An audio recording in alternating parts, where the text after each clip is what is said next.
và sự đây bao nó kia là nhận thừa video mùi bẹp pon chỉ mùi nâng ca đại dương aiประกาศ content ក្នុងការ post នៅលើ YouTube ឬក៏ Facebook អីមួយចំនួនដើម្បីទទួលបាន monetize រលុយចឹងណា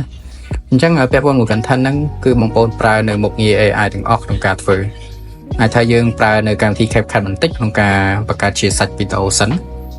អាចថាយើងផ្គុំវីដេអូអីចឹងទៅអាហ្នឹងគ្រាន់យើងប្រើនៅ CapCut ប៉ុន្តែវាចំណេញពេលវេលាមែនតើហើយសម្រាប់បងប្អូនអ្នកគាត់អត់ចង់ចេញមកក្នុងការធ្វើ content ឬក៏ប្រើសំឡេងមកគាត់ធ្វើ content គឺវាងាយមែនតើចំណេញពេលអូខេឥឡូវយើងកុំឲ្យខាត់ពេលបងប្អូនចូលមកក្នុង Google Chrome បងប្អូនត្រូវមាន website នេះមួយដែលឈ្មោះថា notebook im.google.com អូខេឥឡូវយើងគ្រាន់តែវាយចូល website ហ្នឹងទៅហើយមួយទៀតបងប្អូនត្រូវប្រើ Google News មានន័យថា Google ព័ត៌មានដែលបងប្អូនមានព័ត៌មានជាច្រើនបងប្អូនអាចទាញយកព័ត៌មានពីហ្នឹងយកទៅផុសបានអូខេដូចព័ត៌មានមួយនេះក្តៅទំថ្មីអញ្ចឹងយើងអាចថាយើងចូលទៅហើយយើង copy មកព័ត៌មានធ្លាក់យន្តហោះនៅឥណ្ឌាអញ្ចឹងបងប្អូនអាចយកមកធ្វើបានបងប្អូនចូលទៅក្នុងកម្មវិធី notebook ហ្នឹងហើយចូល add យកកន្លែងមុខងារ website ហើយយើង pass link យកយើងចូលទៅចុច insert អូខេរងចាំវាសិនទៅឲ្យវា generate ឲ្យយើងអញ្ចឹងនៅក្នុងហ្នឹងវាមានច្រើនមែនតើវាមានឲ្យយើងជាប្រភេទ study guide ឬក៏ browsing document ឬក៏អីចឹងទៅអីដែលយើងត្រូវធ្វើហ្នឹងគឺយើងប្រើមុខងារ AI ក្នុងការ generate ឥឡូវយើងឲ្យវាធ្វើទៅឲ្យវា generate ទៅជា script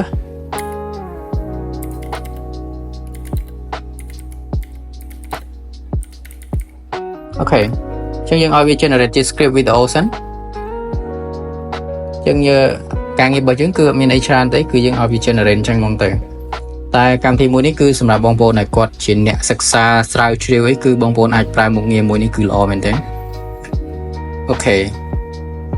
ញ្ចឹងយើងប្រាប់វាទៀតទៅអូខេយើងឲ្យវាប្រែទៅជាខ្មែរ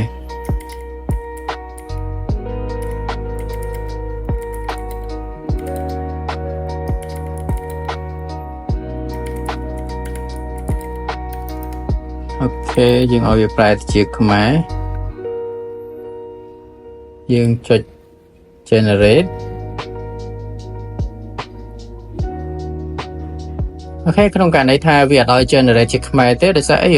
ពេលខ្លះទៅយើង generate បានពេលខ្លះវាអត់តែឥឡូវយើងអត់ជាបញ្ហាទេឥឡូវបងប្អូន copy តែ script មួយហ្នឹងមកអូខេឥឡូវយើង copy ពីនេះមកអស់នេះ copy មកអស់ធ្វើនេះទៅយើងចូលទៅក្នុង Gemini របស់យើងទៅអូខេយើងចូល Gemini ឲ្យវា translate stay update បងប្អូនចុចលើ canvas ហើយ select đâyនេះមកយើងយក 2.5 Pro preview អូខេយើង pass អាហ្នឹងទៅយើងបើកវងកញ្ចក់មួយបញ្ជាក់វាថា translate ជាខ្មែរអញ្ចឹងនៅក្នុងហ្នឹងគឺវាមានជា guideline សម្រាប់យើងឧទាហរណ៍ទស្សនវិជ្ជាអញ្ចឹងវាឲ្យយើងយករូបភាពហ្នឹងមកដាក់មកហើយអ្នកអធិប្បាយគាត់ចាប់ផ្ដើមនិយាយពីនេះមកហើយបងប្អូនរកចំណុចមួយដែលចាប់ផ្ដើមមកវាល្អហើយកន្លែងនេះវាមានជាប់អក្សរតិចតួចនេះយើងអាចលុបចេញបានប៉ុន្តែអក្សរថៃនេះយើងអាចលុបវាចេញបានហើយយើងកែប្រែទៅតាមហ្នឹងទៅយើងដាក់ថាឧបហេតុមួយបានកើតឡើងនៅខាងក្រៅអាកាសយានដ្ឋាននេះចឹងទៅអូខេយើងអាចកែតិចបានហើយអត់ឲ្យវាញ៉ៃច្រើនយើងចូលឡើង copy មកអូខេយើង select all copy យើងចូលមកក្នុងនេះ Google AI Studio បងប្អូនចុចឡើង generate media បងប្អូនចុចឡើង Gemini speech generation អូខេជាមុខងារថ្មីរបស់ Google ឥឡូវមកដល់កន្លែងនេះបងប្អូន pass នៅ script ដែលយើងបាន generate មិញហ្នឹងអូខេឥឡូវយើងលុបកន្លែងនេះចេញដោយសារនេះជា guideline សម្រាប់ឲ្យយើងធ្វើតាមវាទេកន្លែងនេះក៏យើងលុបចេញដែរបើយើងគិតថាកន្លែងនេះវាជាចំណុចមួយអត់សូវតាក់ទាញទេយើងអាចលុបចេញអញ្ចឹងយើងយកពីទីនេះមកអូខេកន្លែងនេះយើងអាចថាដរន្ធត់ដោយសារវាអត់អាចសរសេរពាក្យនឹងបានវាក៏ដាក់អញ្ចឹងទៅអូខេយើងអត់ខ្វល់ទេយើងលុបចោលទៅអូខេកន្លែងនេះយើងលុបទៅវាអូខេកន្លែងនេះ ប៉ុណ្ណឹងទៅកន្លែងនេះយើងលុបចោលអូខេ លុបចោលដូចគ្នាលុបចោលដូចគ្នាលុបចោលឥឡូវខ្ញុំសុំកាត់បន្តិចទៅដោយសារឡើយនេះខ្ញុំវាជាប់អក្សរថៃច្រើនមែនតើខ្ញុំលុបចោលឥឡូវខ្ញុំឧទាហរណ៍ប៉ុណ្នេះសិនហើយបើសិនក្នុងការដែលបងប្អូន generate មកចេញជាអក្សរថៃបងប្អូនព្យាយាម generate ឲ្យជាអក្សរខ្មែរទាំងអស់មកដោយសារកាលណាតែខ្ញុំធ្វើវែងគឺវាខាត់ពេកមែនតើហើយឥឡូវខ្ញុំធ្វើប៉ុណ្នេះហើយខ្ញុំឲ្យធ្វើវា generate ឥឡូវមុននឹង generate បងប្អូនអាច select នៅ voice សំឡេងដែលបងប្អូនពេញចិត្តបានឧទាហរណ៍ voice សំឡេងនេះជាមនុស្សស្រី Ready to build something awesome today? Got a project in mind? អូខេឥឡូវខ្ញុំយកសំឡេងមួយនេះហើយយើងធ្វើការ run បាត់តបហេតុដ៏រន្ធត់មួយបានកើតឡើងនៅខាងក្រៅអាកាសយានដ្ឋានអន្តរជាតិ អូខេនេះគឺជាសំឡេងដែលវាបាន generate ឲ្យយើងអញ្ចឹងបងប្អូនអាចស្ដាប់